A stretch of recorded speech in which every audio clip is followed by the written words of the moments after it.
The details surrounding 𝗖𝗛𝗘𝗧 birth are nothing short of interesting. Her fellow tribesmen knew nothing about her parents, kinsmen, clan, siblings, or even close relatives. In fact, they believed that she sprang out of a tree and was heaven sent.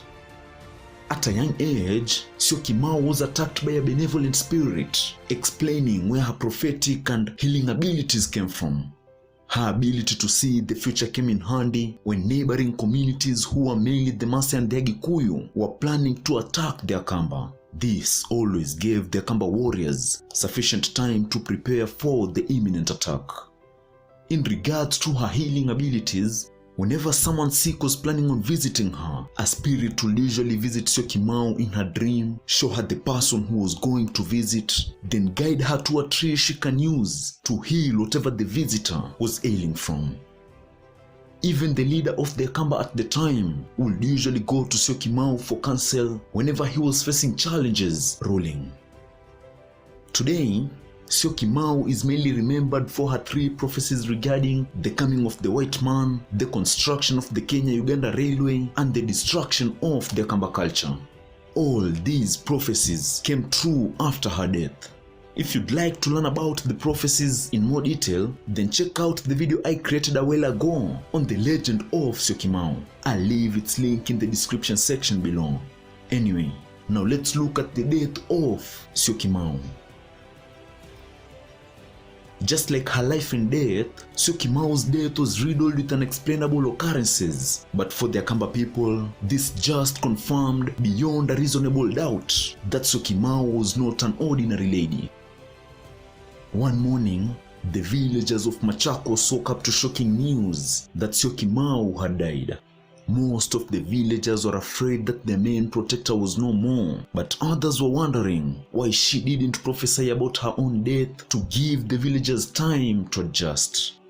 Anyway, as per tradition, they laid her body in her hut for 2 days to confirm that she was really dead, after which they performed the necessary rituals and disposed of her body in the forest. You have to note that there were no burials back in those days. A few days later, however, the villagers had a loud cry coming from the same forest they had thrown 𝗖𝗛𝗪𝗪's body. When they went to investigate, they found 𝗖𝗛𝗪𝗪 kneeling, praying and shouting to the heavens. Needless to say, they were all frightened. But before they could all scatter in fear, she cried out to them and notified them that it was really her. The villagers went closer to confirm that it was her, and after they did, they all rejoiced because the prophetess was alive and well again, and 𝗖𝗛𝗪𝗪 accompanied them back to the village. According to legend, 𝗖𝗛𝗪𝗪 lived for 2 more seasons, which is approximately 2 years, before dying and resurrecting again. A week after her body had been thrown into the forest a second time, she appeared before young girls who had been sent to collect some firewood. She accompanied these young girls back to the village, where the villagers were amazed and happy to see her, just like the first time. This time, they gave her a calabash filled with porridge, and after drinking her fill, she told them some stories, but she never talked about the death experiences. And even though most of the villagers surrounding her had a lot of questions, none of them dared to ask.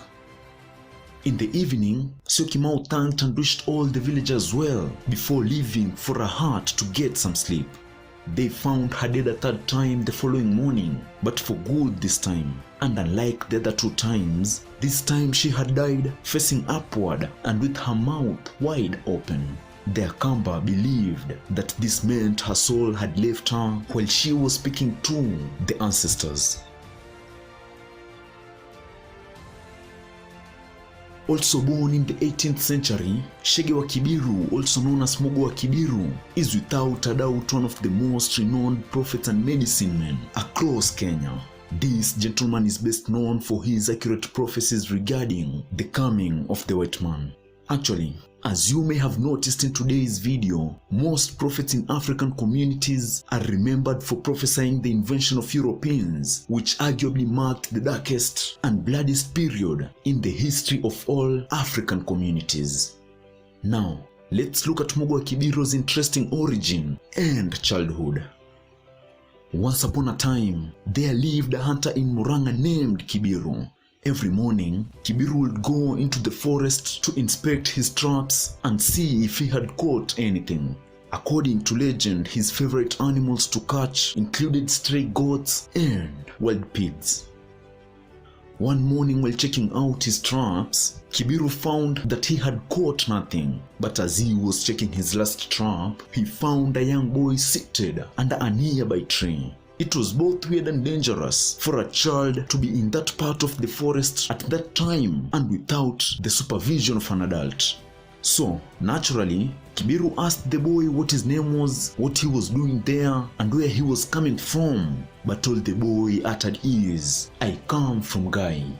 𝗣𝗍 is the Gikuyu term for God, and since 𝗣𝗣𝗢 was living at a time when every African community believed in mystery and prophets, he was surprised by the boy's response, but he decided not to interfere, so he went on inspecting and shifting his traps. However, as 𝗣𝗣𝗢 turned to leave, the little boy got up and followed him back to the village, where 𝗣𝗣𝗢 asked around the community if anyone knew anything about a lost boy. After no one came forward, 𝗣𝗣𝗢 decided to adopt the boy. So he underwent the required rituals when one is adopting, and after the kid officially became his, he named him Shege wa 𝗣𝗣𝗢, which means Shege of 𝗣𝗣𝗢. What we know up to this point will place the birth of Mugo wa 𝗣𝗣𝗢 in the early 1700s, because the great transformation of the Kikuyu from hunters into mainly agriculturalists happened after working iron became widespread in Africa around the late 17th century. Anyway, let's move on. Growing up, Mugo's role was to look after his father's cattle alongside other boys his age in the community. But whenever he was free, Mugo would go into the woodlands, even though his fellow children tried to persuade him not to, out of fear he might get attacked by wild animals. You have to remember, at the time, no one knew he would become one of the greatest medicine men in the community, which means that one of his gifts must have included the power to control animals. That said, no one in the community knows what Mugo would do in the wilderness. But on one day, he stayed really late and came home after dark, so his father naturally asked him where he was coming from. Just like the first time, all he could say was a short phrase, which is "I was with 𝗣𝗍𝗍," meaning I was with God. And after remembering the circumstances he had found him in the forest, 𝗣𝗣𝗢, his father, was reluctant to probe any further, so he just asked him to go to bed. According to legend, Mugo's strange behavior didn't end there. As a young boy, he would accurately tell his father if someone was visiting the following day, and he would even disclose the location of lost things such as cattle, also with unmatched accuracy. So, needless to say, not long after, word went around the entire village regarding Mugo wa 𝗣𝗣𝗢's gift, and as he grew older, the Gikuyu Council of Elders started involving him in communal affairs, including wars. He would usually bless the warriors before they left for war, and if he saw in his vision that they were going to lose, then he would usually go into the wilderness and pray to God and his ancestors under a mugumo tree. To check out the prophecies Mugo wa 𝗣𝗣𝗢 left behind regarding the coming of the white man, check out the video I created a while back on the legend of Mugo wa 𝗣𝗣𝗢. What is even more interesting about the legacy of Mugo wa 𝗣𝗣𝗢 is that he didn't really die. Instead, he disappeared into the forest, never to be seen again. That's it for today. If you like the content, kindly do not forget to smash the like button below. This will help the channel grow and allow me to make more videos in the future. Also, if you have a topic you think I should cover, do not hesitate to leave a comment below. Thank you and see you again next week.